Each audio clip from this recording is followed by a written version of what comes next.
What's up, everybody? It's Oliver Nye here. Welcome back to my YouTube channel. First of all, thank you guys for subscribing to this channel and checking out what I have to offer here. That's going to be different than what you are going to continue to see on the Big Bass Streams channel. And if you haven't already, please subscribe, turn on your notifications so you don't miss any episodes of The Green Room coming up. We've got hundreds of videos potentially to choose from, to where we're going to sit down and I'm going to go back and walk you guys through my mindset and point out some mistakes, some wins, and give you guys an opportunity to learn and get some insight from what I've been able to benefit from over these years. And what is that benefit? It's been the fact that I'm pretty sure nobody has watched themselves fish more than I have, and especially for trophy largemouth. There's so many learning opportunities when you can actually step back and take yourself out of this or out of these moments. It's amazing what you can learn when you can step back and look at what happens in these moments from a different perspective. It's really the same principle that professional athletes use when they watch tape, right? So we're looking for mistakes, looking for things we might have missed in the moment. And that's the beauty of video. And this is how this whole Big Bass Dreams movement really started, is because I understood immediately how much I can learn from watching these videos. Alright, so let me paint the picture for you guys a little bit here. This is a early pre-spawn period of the year. I got the legend himself, Mr. Rafael Rossi, on the Ranger, and we're starting off first thing in the morning. Look what he's throwing. He's the first dude I've ever seen actually fishing a Roma Made Mother. And this is the early 2010s. This is before the bait got popular and trendy. And you know, very few people got the balls to throw a $400 or $500 bait. And we're just kind of going through the motions and going through the process of elimination. It's funny watching this third or fourth wave of swim bait popularity come and go now. Like, him and I have been doing this for quite a long time, and man, you know, he's a new OG, and I hate to say it, but I kind of feel like I'm in that same space too, to where like we're both kind of young, but like, dude, we've been doing this for a long time. So we've seen these trends come and go. We've seen it get popular, we've seen it die off when fishing gets tough, and then all of a sudden it picks back up and gets popular again. And one of the biggest mistakes that I continue to see new anglers, especially in this trophy bass fishing space, make is everybody tries to chase some hot bite, some hot lake, and worse, some hot bait. Like, it ain't the bait, boys and girls. The bait can only do so much. And if you don't understand the basic fundamentals of bass fishing and how to apply some of these big baits, you're only unlocking a small percentage of the true potential of what each one of these amazing baits can do. Another mistake I kind of feel like people make consistently is they expect every single bait that becomes available to do everything. And it's unfair to the lures, it's unfair to the anglers themselves, and really you gotta appreciate these baits for what they are. You know, 10 years ago, 15 years ago, 20, 25 years ago, dude, none of these baits existed. Like, you had very few options to try and piece the puzzle. And now there is an explosion of different big baits made across the country now and across all over the world. It's pretty mind-blowing. And just appreciate every bait for the strengths that they possess. People would make comments about, this bait only swims at this speed, this bait only does well doing this, that, and the third. Okay, well, my answer was, fish it when those fish want to respond to that. If that soft bait only swims at a slow to medium speed, throw it when they want to eat a bait going slow to medium speed. It's not rocket science. And that's why you guys see so many rods on the deck of this boat. Like, we are trophy hunting here in this video. Oh, Rafi's a accomplished big bait angler. I was starting to get on a bit of a roll here, and we had teeners on our mind. And, 10s and 11s, 12s came with that mindset and that aiming high. But the focus was the biggest fish in the lake, man. That was a real thing.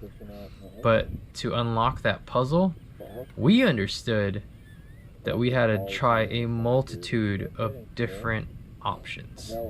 And you see the conditions here. This is first thing in the morning, foggy, and it's starting to break. And this is a special day. This is the day actually I had to drop Rafael off at the dock, like maybe a third or halfway through it. And I ended up finishing out like a 42-pound bag for my best 5 out of like 8 fish this day. And there's going to be some other videos where I'm going to jump into the green room from this day, and we're going to talk about some other technical and mechanical things that I learned. But I learned an incredible amount of things in relation to trophy bass fishing on this very day. Like, it was nuts, man. And you see Rafael here, I think he's throwing a soft tool there. I'm not really sure, I wasn't paying too much attention. But really, the smallest bait we're trying is a 10-inch bait, and looks like, yep, I got a 10-inch triple trout there. And man, that's still one of the most productive hard baits I've ever fished. Especially for you guys that are just getting into it. That's a good one to pick up. It's one of those baits you can't fish wrong. So all you guys that unfairly expected baits to do things like slow roll and fish well at fast speeds without blowing out, and stopping and going and steady retrieving and ripping and pausing and burning, there you go, man. Hit up Mr. Scott Whitmer on the gram. I think he's working under the Triple Trout moniker now. But he makes one of the best all-time baits in the history of trophy bass fishing. And I've caught thousands of fish, mostly on the 10-inch size, 8-inch size. I didn't really throw the 6 or 7-inch too much because I used to catch like little ones on the 8-inch and even the 10-inch. But we're fishing a big flat here. There's a couple of giant boulders under the surface that you can't see, and frankly I'm having a hard time triangulating. If you notice the front graph here, it's an older generation Lowrance. It's just a straight sonar mode, and that might be a 5-inch screen. Yeah, I'm pretty sure it's a 5-inch screen, like an LMS unit or something that Mr. Mark Higashi was running at the time, because I was fishing out of his boat. Shout out to Mark at Performance. Shout out to all the boys up in Canada freezing your ass off.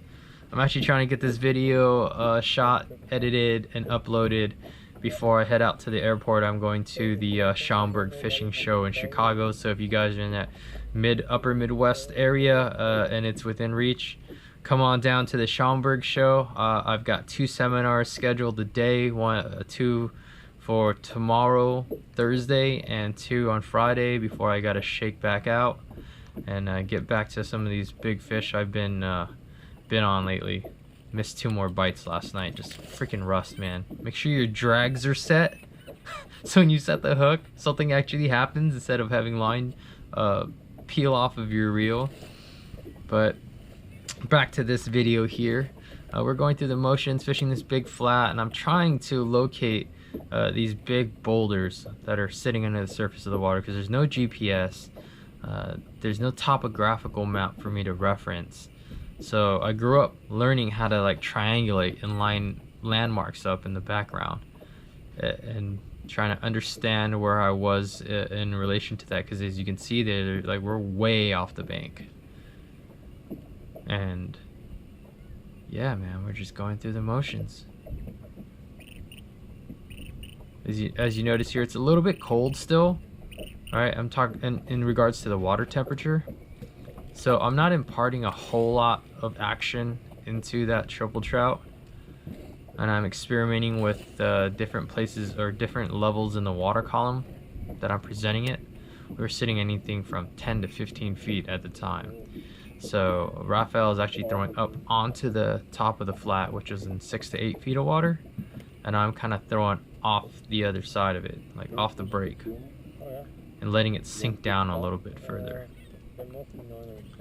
And a common theme you're going to see in a lot of these longer videos is that I'm always experimenting with something. How far I'm letting it sink, speed of my retrieve, pauses, a twitch here, a burst of speed there. Just always asking those fish some kind of different question until we get a response. Man, those foggy mornings can be special, huh? We've had some pretty epic bites in these low light conditions.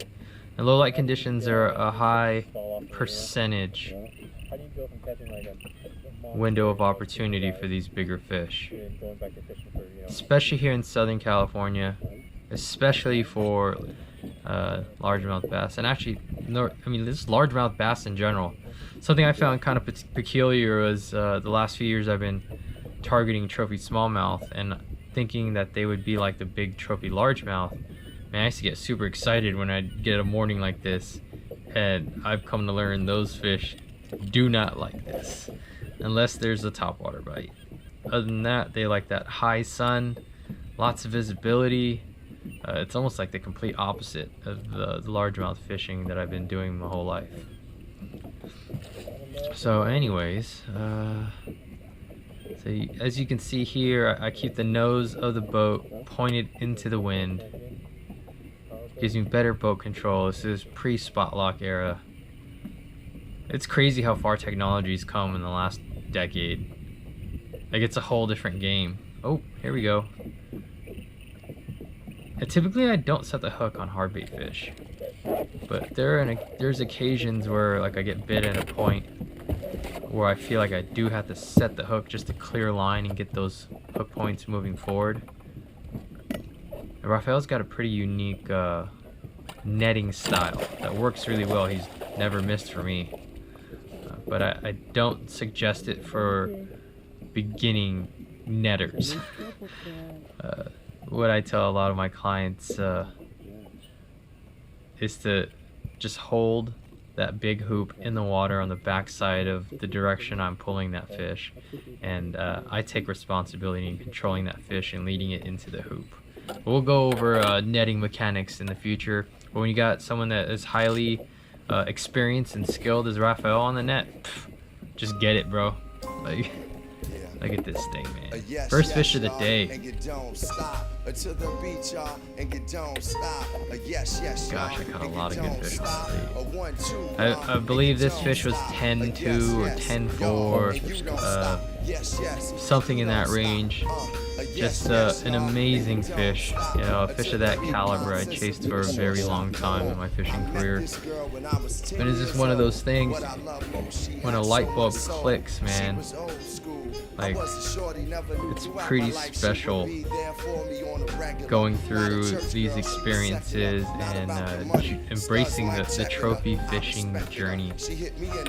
And hope you guys that are jumping into this scene are enjoying it and having fun. Don't lose sight of that, man. It's easy to get twisted and get mad at yourself and get mad when you blow opportunities, but just have a good time. Appreciate you guys. I gotta run. End of the video. Subscribe, leave a comment. Hope you guys are enjoying the green room.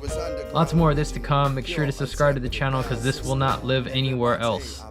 Alright, so looking forward to growing my personal YouTube here in 2000.